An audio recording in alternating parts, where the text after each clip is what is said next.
Kurban Bayramı'nda herkes köyüne, tatil beldelerine gidecek. Hem okullar tatil oldu hem kamu çalışanlarına 9 günlük bayram tatili eklenince insanlar hem kendi şehirlerinde hem de diğerlerinde bayramlarda tabii bildiğiniz üzere trafik kazaları da yoğunlaşıyor.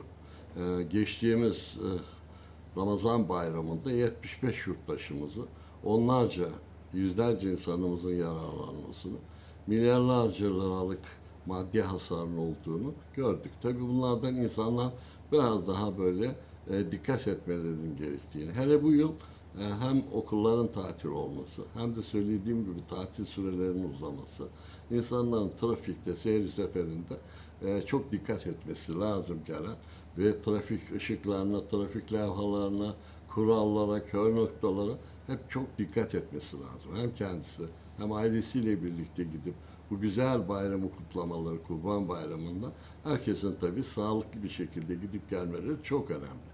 Evvela araç bakımları, periyodik bakımları hem gözden geçirilecek hem de varsa eksiklerinin giderilmesi için bir zaman dilimi var. Bunların yapılması hem kendi sağlıkları için hem karşıdaki araçlara aynı şekildeki duyarlı bir şekilde yaklaşılıp mesafe kurallarına uyulması olmazsa olmazı. Bildiğiniz üzere her bayramda, her böyle tatillerin uzayışında mutlaka acı haberler alıyoruz. Tabii ki insanlar bir an evvel gitmeye, bir an evvel sevdiklerine kavuşmaya arzu ediyor. Ama biliyorsunuz ki trafik hatayı kabul etmez. Siz belki çok iyi kullanırsınız.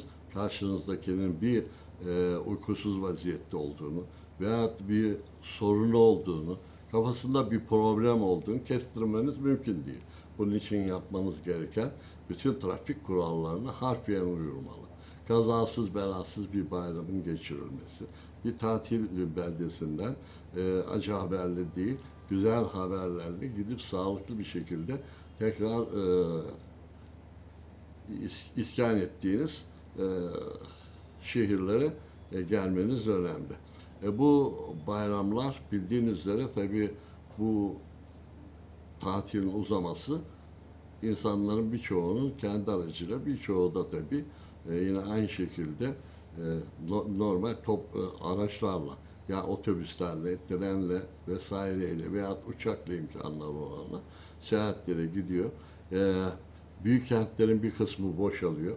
Diğer taraftan tabii onların yakınları buraya geliyor. Bu bayramın çok dikkatli bir şekilde kazasız belasız geçmesini ben yurttaşlarıma buradan hayırlı bayramlar ve güzel haberlerle geri dönüşlerini umutla bekliyoruz. İnşallah ki bu Kurban Bayramı'nı artık böyle kaza haberleriyle değil, insanların artık bundan sonraki dikkatleriyle bunların önlendiği bir bayram olur düşüncesiyle. Herkese tekrar Kurban Bayramı'nı tebrik ediyor, kutluyor. Aman ha, karayollarında hata affedilmez.